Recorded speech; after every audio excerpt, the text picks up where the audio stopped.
अच्छा फारूक साहब, ये दो बातें हुई, तबज़ात उर्दू में जासूसी नावल और तर्जुमा, ये आपने बताया। जी अब मैं अगला सवाल, अच्छा उसमें फिर ये भी जिक्र हो गया कि 1916 में ये पहली दफ़ा ये छपे थे जी। नावल, जिस नीली छतरी जफर के उमर जो हम साहब। ज़फ़र उमर साहब की बात कर रहे हैं। अब उसके बाद फिर जासूसी नावल 1952, 16 और 52 के दरमियानी अरसे में कोई ऐसा बड़ा लिखने वाला गालिबन नहीं रहा। मैं 52 इब्न सफ़ी साहब की बात कर रहा हूँ, आप समझ गए होंगे। इस दरमियानी अरसे में बिल्कुल ऐसे ही नज़र आता है, सिवाय एक तो इसमें इस्तिस्ना है जिसमें इम्तियाज़ अली ताज ने एक किताब लिखी थी, सुराग रसानी की कहानियाँ, लेकिन उनका जो टारगेट ऑडियंस था वो बच्चे थे, नौजवान थे। सही। लेकिन आपकी बात को मैं चैलेंज इसलिए नहीं कर सकता कि मेरे पास कोई सबूत नहीं है उसका कि इस अच्छा दौरान में चलिए, मैं इस सिर्फ तर्जुमे मिलते हैं आपको, थोड़ा सा उसके कोई तबाजात नहीं मिलता आपको। मैं मुख्तलिफ, तर्जुमे तो बहुत बहुत हाँ, मिलते हैं आपको, तराजिम की। तराजिम अब बहुत है। हम दो चूंकि मुख्तलिफ समतों में बात जी कर रहे जी थे, तराजिम तो तयशुदा बात है कि 1916 से 1952 के दरमियानी अरसे में यकीनन आए होंगे, बहुत आए, बहुत लेकिन आए। जो तबाजात ऐसा जो जिसने अपनी तवज्जो सारी आवाम की इसकी तरफ मबजूल फ़ौरन ही करा ली, उसमें फिर इब्न सफ़ी साहब से बात शुरू होगी, जहाँ एक बाकायदा सिलसिला फिर वो आगे हमें चलता हुआ नज़र आता है। अच्छा, अब इब्न सफ़ी साहब 1952 में से तो आगे लिखते रहे। इस दौरान जो मुसन्निफ़ीन आए उनमें काबिल ज़िक्र नाम, क्या ये मैं दुरुस्त कह रहा हूँ कि अकरम इलाहाबादी का है? मैं बात देखिए इस जी पे, एक तो जो आपने फरमाया कि नावल नहीं आए, इस जॉनरा में जी। नावल नहीं आ सके, उसकी एक वजह तो ये थी कि सारे नावल जितने थे सुराग रसानी पे मबनी होते थे नावल।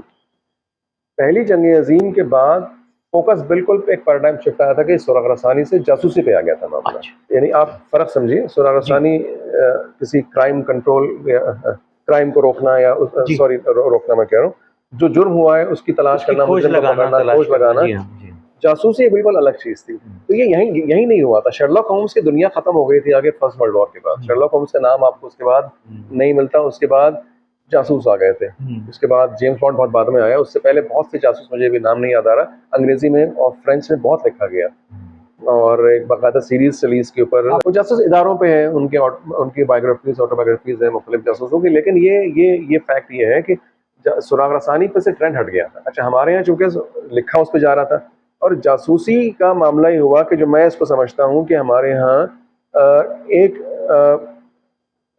टसल या कन्फ्रंटेशन शुरू हो गई थी मकामी और बरतानवी हुक्मरानों के दरमियान।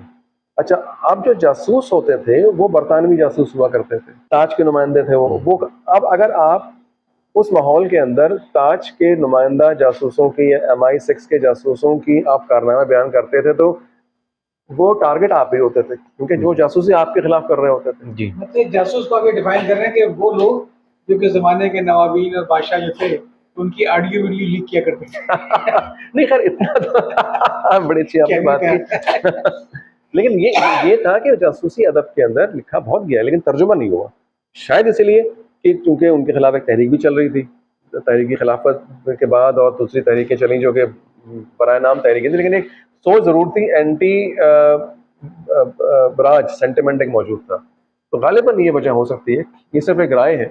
अच्छा, तो इब्न सफ़ी साहब ने जब शुरू किया तो उसके बाद फिर कुछ अरसे के बाद अकरम इलाहाबादी ने भी कुछ साल के बाद सिलसिला शुरू किया। वो भी मकबूल हो गए, हिंदुस्तान में उनकी रीडरशिप थी, पाकिस्तान में भी उनकी किताबें आती थी। और ख़ान और बाले जो है, कि मैं अपनी जब किताब लिख रहा था तो उसमें मुझे ये था कि भाई इनके हालात क्या थे, कहाँ वो पैदा हुए, तो पता चला इलाहाबाद के करीब में वो इब्न सफ़ी साहब की तरह उनकी पैदाइश का ख़ित्ता भी वही है, अकरम इलाहाबादी साहब का। फिर वो बम्बई आ गए, बम्बई में वो सेटल हुए और 1946 की उन्होंने वो शिफ्ट हुए थे। और अगर मुझे सही याद है, जो उनका एक तारुफ जी वो जी। था, तो खान और बाले। लेकिन वो एक इंस्पिरेशन तो बहरहाल एक तयशुदा बात है, वो नज़र भी आता है कि अब तो था, अक्स फरीदी, था। हाँ फरीदी और हमीद, और फिर उसमें कासिम जो है उसका वो एक किरदार, वो भी जी, उन्होंने शौकत के नाम से वो शौकत के नाम। किया हुआ था। लेकिन मकबूल बहरहाल वो हुआ, पढ़ा जाता रहा। और अभी हमारे मोहम्मद हनीफ साहब ने उसकी सॉफ्ट फाइल्स जो हैं वो एक वेबसाइट बनाई है उनकी, अकरम इलाहाबादी की बेटी से बाकायदा वो इजाज़त लेके और उनको ऑन बोर्ड किया। फिर इस बीच में एच इकबाल साहब 60 की दहाई में इकबाल थे, फिर प्रमोद। इज़ार असर थे, मसूद जावेद थे। इजहार असर और मसूद जावेद बड़ा नाम है और इन्होंने बहुत लिखा, लेकिन मकबूलियत के एतबार से मतलब वो रूखा फीका, उन पर नक्कादीन जो थे, जितने भी नक्काद, उन्होंने यही लिखा कि भाई आप इसमें कोई चाशनी नहीं थी।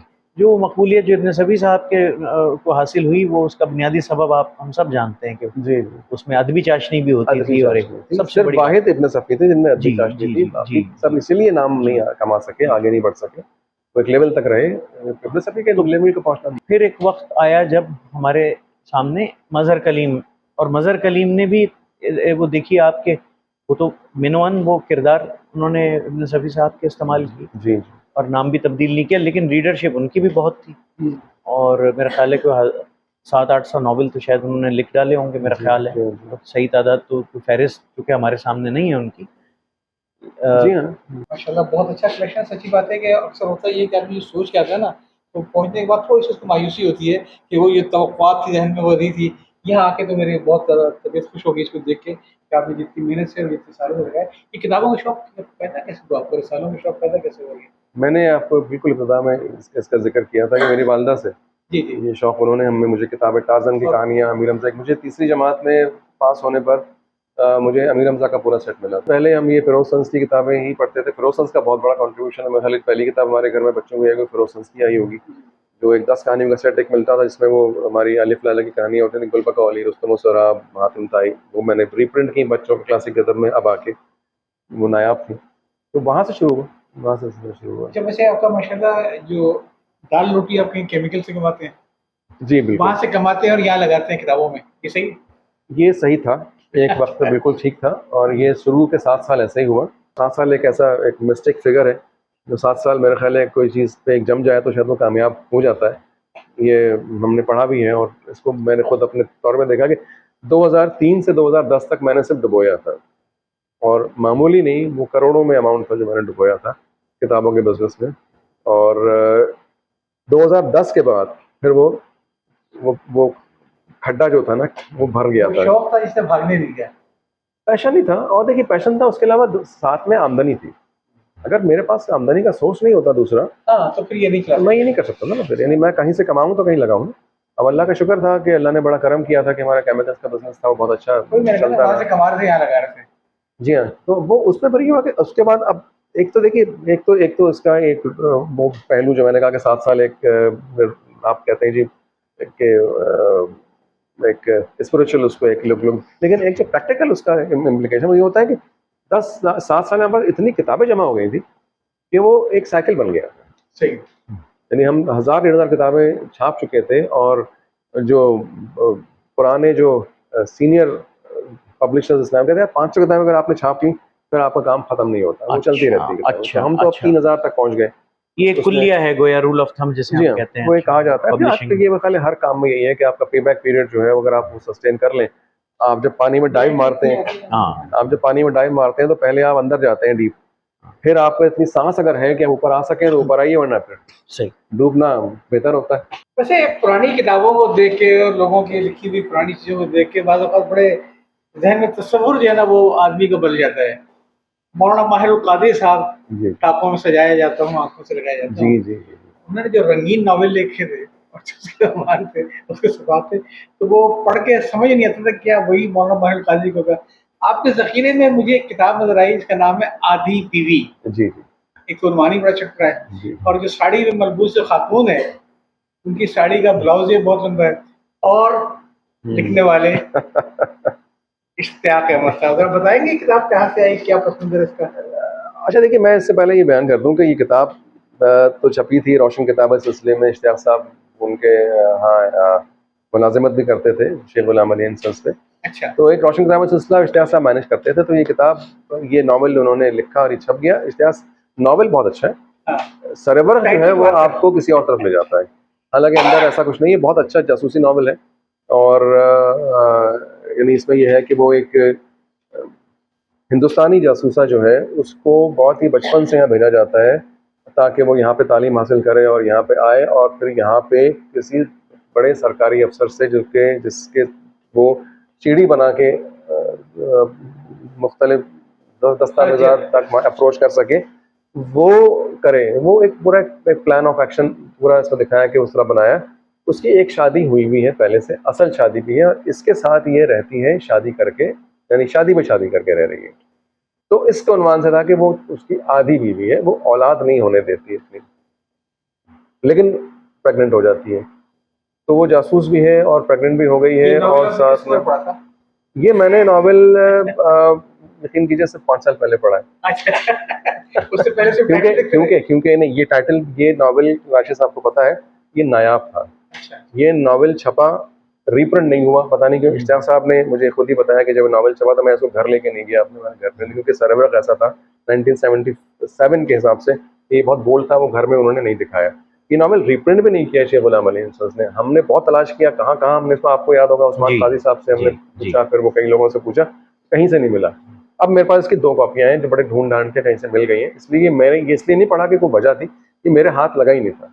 जब ये मेरे पास घर पे किताब आई थी, जब मैं छोटा था, तो ये रोशन किताब सिलसिले में किताबें सब्सक्राइब की हुई थी, वो आया करती थी। ये किताब देखते ही मेरी वालिदा ने किताब जब्त कर ली थी, तो वो पढ़ने का मौका नहीं मिल सका, पता नहीं फिर वो कहाँ गई, कबाड़ी को दे दी होगी। तो फिर जब मुझे मिली 5-6 साल पहले, मैंने इसको रीप्रिंट किया। आपने और बहुत प्यारी बात की कि इश्तियाक साहब ये किताब को अपने घर लेके नहीं गए, जी, तो ये वैल्यूज थी। और राशिद साहब जानते हैं इस बात को कि इब्न सफ़ी ने भी ये बात कही थी कि मैं फौश नहीं लिख सकता, ना मैं कोई बेहुदा बात लिखता हूँ, कि मेरे वालिद पढ़ते हैं मेरा स्क्रिप्ट, जी जब मैं लिखता हूँ तो वो उस दौरान पढ़ रहे होते हैं वो। ऐसे ही। तो ये तो खतरे तो ये थी। कदरें थी। अच्छा, लेकिन एक बात मैं और कह दूँ, इश्तियाक साहब का जो एक तासुर एक बन गया है, एक मौलवियाना तासुर जो बना है, वो एक अलग एक उसका है। लेकिन जो इश्तियाक साहब लिखते थे, नज़ारा डाइजेस्ट में वो लिखा करते थे लाहौर से, बहुत ही बोल्ड लिखते थे अफसाने, यानी आप, अच्छा, शॉर्ट स्टोरीज लिखने के माहिर थे। मैं ये तो नहीं कहूँगा कि वो मिंटो जैसा लिखते थे, लेकिन वो मिंटो के बहुत करीब थे अगर आप उनके अफसाने पढ़ें, वो एक अलग सेगमेंट थे। इश्तियाक साहब, मैंने तो फिर लंबे पैसे ना इश्तियाक साहब अफसाना निगार थे, ज़बरदस्त। इश्तियाक साहब ओरिजिनली अफसाना निगार थे, और दोनों बड़े मुसन्निफीन में ये बात कॉमन थी कि वो भी अफसाना निगार थे और ये भी अफसाना निगार थे। बगैर ये फिक्शन पढ़े हुए या मुताले के बगैर आप जासूसी नहीं लिख सकते। जासूसी के लिए आपको एक अच्छा शायर, अच्छा अफसाना निगार होना ज़रूरी है। ये बड़ी अजीब सी बात है, लेकिन हकीकत यही है। जब तक वो आपके पास अंदर से फुलवारी नहीं होगी, वो सब कुछ नहीं होगा, तखय्युल ना वो हो। तख़य्युल नहीं होगा, आप नहीं कर सकेंगे। इश्तियाक साहब बहुत बोल्ड लिखते थे। अगर आप इश्तियाक साहब के अफसाने पढ़ें जो हम छापने वाले हैं, बल्कि इनके 2 मजमूए, बहार का आदमी और जन्नत में खबर, वो शायद कोई मानने को ही तैयार ना हो कि इश्तियाक साहब ने लिखा। अच्छा अभी उनका हम एक नॉवल छाप रहे हैं इस साल एक्सपो में, जुनूनी के नाम से, नज़ारा में छपा था, नज़ारा लाहौर में, मोदी साहब एडिटर होते थे, महमूद अहमद मोदी उसके। अच्छा वो नॉवल आप पढ़ेंगे तो इश्तियाक साहब के बारे में जो एक तस्वुर है, वो तब्दील हो जाएगा। और हम असल किताब भी साथ रख रहे हैं, असल अफसानों का जो मजमूआ छाप रहे हैं हम नज़ारों के, वो बहुत बोल्ड है, वो हम ओरिजिनल स्कैन करके छाप रहे हैं, ताकि कोई ये ना कहे कि हमने अपनी तरफ से कोई इजाफा या कमी कर दी है। और वैसे आपने तो मेरे अंदर इश्तियाक अहमद को पढ़ने का इश्तियाक बहुत बढ़ा दिया। देखिए, इश्तियाक साहब बहुत बड़े आदमी थे, बहुत ज़बरदस्त, यानी जो अगर आप, यानी ये जासूसी के अलावा दूसरा सेगमेंट जो उनका सेक्शन जो था, वो आप पढ़िए तो आपको एक नया तस्वुर सामने आएगा इश्तियाक अहमद का। मैं देख रहा हूँ आपकी किताबों में एक किताब पढ़ी हुई है, न्यूयॉर्क टाइम, जी, जी। 18 सितंबर 2000। क्या पसंद है इस किताब का? देखिए, मुझे तो ये आपको पता है कि शौक़ है, आपने देखा भी है इस किस्म की चीज़ें। जो ये न्यूयॉर्क टाइम्स ने एक दफ़ा ये हमारे यहाँ भी लोग कर सकते हैं, 1851 से 2008 तक जो भी उनके शुमारे रोज़ाना 51 से 2008 तक छपा है, बिला नागा, 157 साल गालिबन ये है। तो ये इन्होंने फिर इसमें क्या किया कि इसकी इन्होंने डीवीडीज़ बनाई, और ये 3 डीवीडीज़ इस तरह की मौजूद हैं। इसमें इनके पूरे फ्रंट पेजेस मौजूद हैं अखबार के, और ये एक-एक सफ़ा मौजूद है इसमें। ये इन्होंने किया, तो ये मुझे कहीं से मिल गया तो मैंने इसको ले लिया।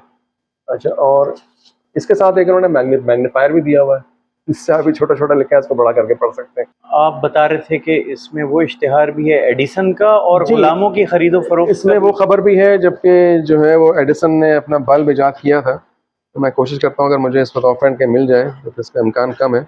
और इस तरह के इश्तिहार जिसमें गुलामों की खरीदो फरोख्त का तज़किरा है, वो भी इसमें मौजूद है। यानी वो जो स्याफाम स्याफाम गुलाम जो बेचे फरोख्त की जाते थे, जब वो उनको शिप्स में लाते थे, तो पोर्ट पर जैसे आप मछली पकड़ कर लाते हैं तो उनका एक नीलामी नीलाम होती होता है है, जी इस तरह गुलामों की नीलामी होती थी जब वो उनको वहाँ से पकड़ के लेकर आया करते थे। ये इश्तिहार है, इसको मैं कैमरे में दिखाता हूँ, तो क्लोज कीजिए, ये आप इसको पढ़िए। To be sold on board the ship Bains island on Tuesday, 6th of May next at ferry, a choice cargo of about 250 fine healthy Negroes just arrived from the Windward and Rice Coft.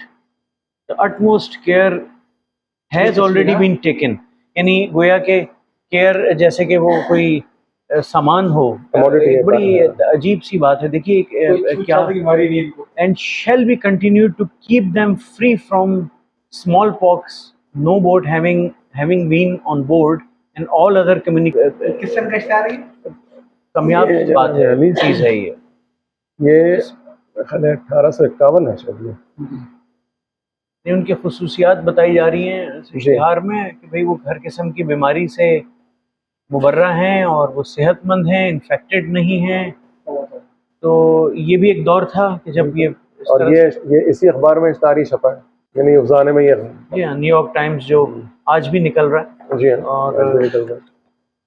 एक इसी तरह landmark Edison है। का भी था, इसमें जब Edison ने बल्ब इजाद किया तो उसने इसको रिपोर्ट किया इसमें कि आज बल्ब सभी इजाद ये हुआ। लोग ये तो रहा है ना, देखिए, लेकिन ये तो रहा है और ये हमारे यहाँ तो बहुत आगे तक रहा है। ये तो हमारे यहाँ तो 1940 तक रहा है ये मामला। तो उन्होंने ये भी लिखा था उसमें जोंक की वापसी में जोसेफ को उसने लिबास पहना के अरबी भेज दिया था ना कि वो मिडल ईस्ट में बेच देंगे जाके। जी जी जी जी हाँ मेरे गुफ्तगू तो इतनी मजेदार है कि इसको खत्म करने दिल चाह रहा, पर मैं इसको शुरू भी नहीं सकी अब तक ये जितना का तस्वीर ऐसे ही एहसास होता है। एक सवाल, जी जी, प्रिंटेड किताब का पाकिस्तान में क्या मुस्तकबिल देख रहे हैं? सर्वाइव कर पाएगी? मतलब एक कलेक्टर बहुत, आइटम तो हो सकता है, जैसे आज कोई कहे मैं डाक के टिकट जमा करता हूँ, कोई कहे कि मैं इसको सिगरेट माचिस की लेबल जमा करता हूँ, तो वैसे किताबों को कलेक्टर्स आइटम तो रहेगी। देखिए मीन ऑफ मैं कम्युनिकेशन प्रिंटेड बुक जिंदा रहेगी। देखिए आपका सवाल जो मैं जिस तनाजुर में वो ये है कि जो मीडिया बदल गया है, आपका ये कहना है कि अब किताब ई बुक है और अब जो है कंप्यूटर पढ़ा जाता है, मोबाइल फ़ोन पर लोग किताब पढ़ते हैं, तो क्या या फिर फेसबुक आ गई है, ई बुक है, स्कैन किताबें हैं, उनका ज़्यादा जोर होगा या किताबों का कागज़ की अहमियत रहेगी? देखिए मीडिया बदलता रहता है। क्ले टैबलेट से दुनिया में 3 रेवोल्यूशन आए।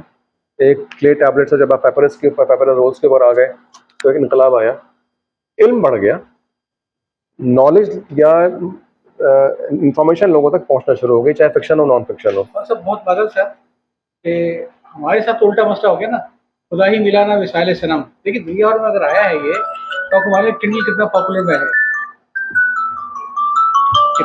देखिए बिल्कुल सही बात है। लेकिन आपके यहाँ तो इस रीजन में किंडल अलाउड ही नहीं है, और जितना महंगा है इसको पढ़ना, तो वो लोगों में शौक है। लोग तो हमारे मुफ्त की PDF फाइल किताबें पढ़ने चक्कर में होते हैं, तो किंडल पे सब्सक्राइब नहीं करते लोग। देखिए वो बहुत सी ज़मीनी चीज़ें साथ में। जो पॉइंट है, पॉइंट क्या है हमारा पॉइंट क्या है? क्या हमें कागज़ बेचना है या हमको इंफॉर्मेशन बेचनी है? चलिए ये बात सही है, आपने हमें कागज़ नहीं बेचना।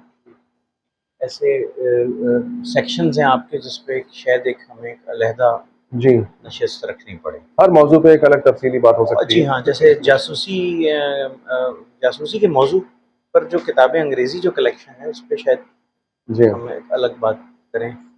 और इसी तरह से अदबुल अतफाल हमने टच किया है सिर्फ। टच किया है, सिर्फ उसको छुआ है और एक सरसरी सी बात की है। कई बातें हैं, मैं समझता हूँ कि एक्सक्लूसिव प्रोग्राम अदबुल अतफाल पे और फिरोज सन्स वाले पे, फिर उस संस्था ये मौजूद हम अगर रखें आपके साथ, तो मैं समझता हूँ कि लोगों के दिलचस्पी का बायस होगा। बेशुमार लोग हैं आज के ज़माने में भी जो हमसे रब्ता करते हैं और कहते हैं कि ये सरवरक आपने अपलोड किए हैं और इन्होंने हमें उसी दुनिया में उसी वक्त में पहुंचा दिया। तो उनको दिखाना कैमरे के सामने और नॉवेल पे बात करना, मिसाल के तौर पे अनदेखी दुनिया पे बात कर रहे हैं हम, और उसके जो तर्जुमा निगार थे उनपे चूंकि वो मैंने सईद रज़ा सईद उन पे मैंने एक मजमून लिखा था, ये जितनी भी मालूमात मिल सकी, तो ये बातें भी तर्जुमीन जो हैं उनके मुताबिक भी हम करें। और मैं समझता हूँ ये अनकरीब आपसे दरख्वास्त है कि वक्त दीजिएगा। अभी तो आपने जिस कंडीशन में देखा है, अभी आपके यहाँ मूव किया है और काफ़ी सेट कर लिया है, और काफ़ी मैं देख रहा हूँ आपका ज़ख़ीरा जो भी कर्टन्स पड़ा हुआ है। जी जी, तो मेरी आई विश के जल्दी हो भी जाए, और यहाँ पे ऐसा 2-4 कंपनी मैं सोचता हूँ कि स्कॉलर के भी आके अगर रिसर्च करना चाहें, बिल्कुल हर इतना अच्छा ज़ख़ीरा उनको मिल नहीं सकेगा। तो अली काफी बहुत बहुत शुक्रिया जी। नहीं नहीं, मुझे बहुत खुशी हुई, आपको तशरीफ लाए, बहुत शुक्रिया।